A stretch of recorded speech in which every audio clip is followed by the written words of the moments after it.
fortunate to have a distinguished panel here to help us think about the links between refugees, migration, humanitarian crisis, and national security.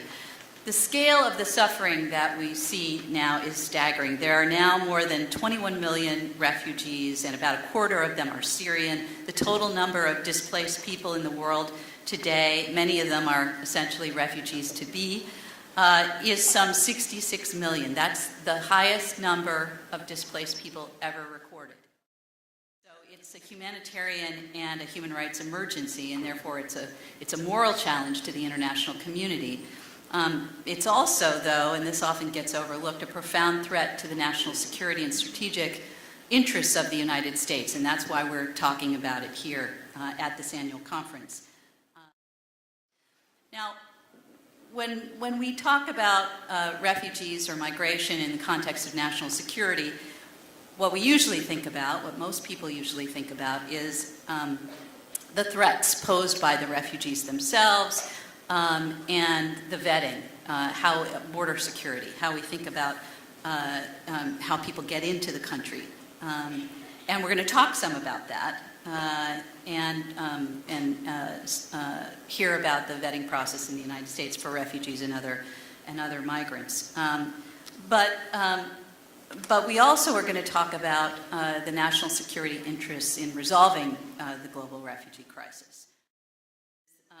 The interests that the United States has in safeguarding the stability of major refugee hosting states around Syria, and we're going to hear about what the U.S. is doing there and around the world, and additionally the interest that the United States has in a united and secure Europe.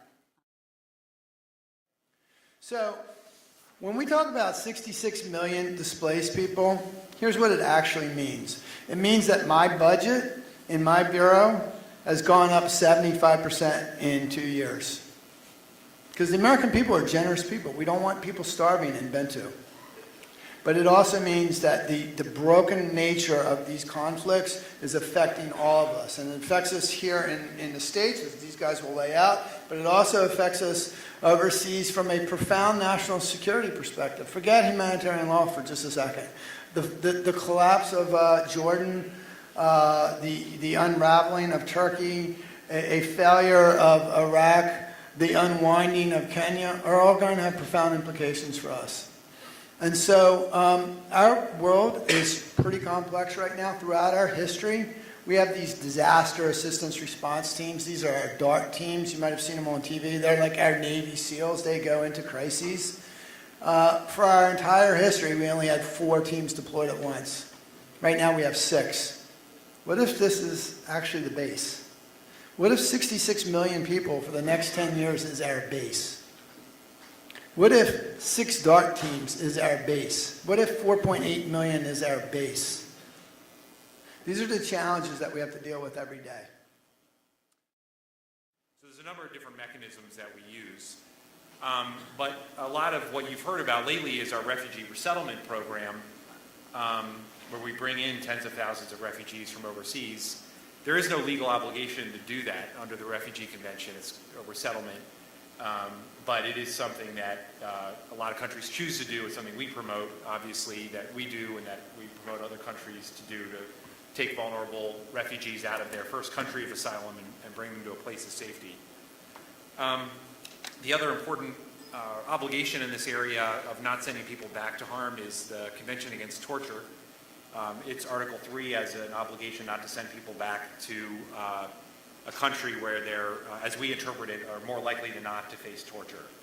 So it's another protection that individuals can request in removal proceedings. If they can show that they're more likely than not to be tortured in their country of origin, they can halt that removal. There's no exceptions for criminals, which does lead to some difficult situations, even terrorists. If we can't send them back to their country of origin, they can stay here in a very kind of tenuous limbo kind of legal state, but it can be very challenging to find another country that's willing to take them. Right around 11,000 Syrians were resettled into the United States in fiscal 2016. And what does that mean from the DHS perspective? But it's not just DHS. It's also we are working very closely with the State Department, as well as the intelligence community and the broader national security community, to interview each of the people who were referred to the United States from the UN High Commissioner for Refugees for potential resettlement in the United States, and then also working very closely with the broader intelligence community to make sure that every single person who's referred to us for potential resettlement is vetted and run through all relevant watch lists and also analyzed from all kinds of different perspectives from an intelligence perspective. And then also social media is analyzed for many of these people.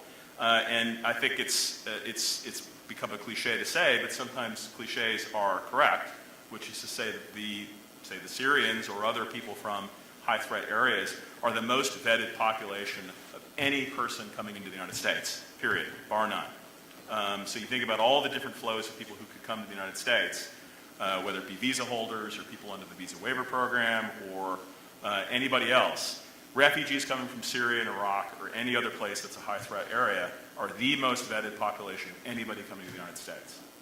So, and President Obama has, for 2017, promised he's committed to the United States to increase overall refugee resettlement numbers up to 110,000, of which about 40,000 he is committed to come from South and near Asia.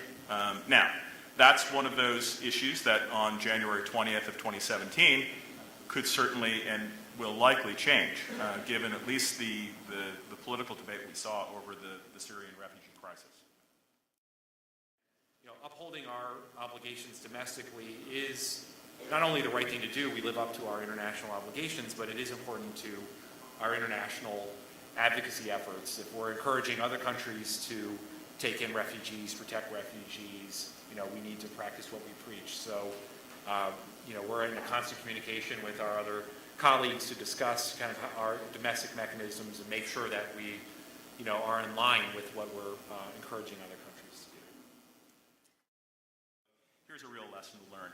The lesson to learn is not to follow, I think, the European example with regard to ghettos for people who are coming into their countries, whether it be the suburbs of Paris or Molenbeek in Brussels, other places like that, as opposed to genuinely integrating people into our society. And this is something that is certainly in various forums we've had discussions with the Europeans in terms, especially German authorities, we in Homeland, as well as working with German authorities in terms of how can we even learn lessons from each other in terms of how we actually integrate people into our societies so they can become Americans or become Germans or whoever else. The thing also I will emphasize is that separate apart from whether or not the next president could zero out the refugee program, there is the other flip side of this, which is the asylum program, which is that regardless of what President Trump might want to do with regard to refugees, we still are seeing thousands of asylum seekers coming to our borders every year, predominantly, at least at this point, very large numbers on our southwest border. So, and under U.S. law, regardless of whatever construction or whatever might happen on the southwest border, we still have legal obligations to evaluate people's claims for asylum under U.S. law. So that's one thing that will not be discretionary, I think, with regard to the next president. I want to harken to one point. So the kind of fracturing and stresses in the humanitarian community is not because we're not innovative and creative enough. We are. Actually, we're quite innovative in bringing technology and human capital to solve these problems. The reason why we have complex humanitarian crises is the failure of governing systems, governing structures. So the people in Bentu camp are there because their leadership wants to continue to fight and continue a conflict, a war, rather than providing for their people. So it's a governing problem. It's a political problem to the complex humanitarian crisis that we have.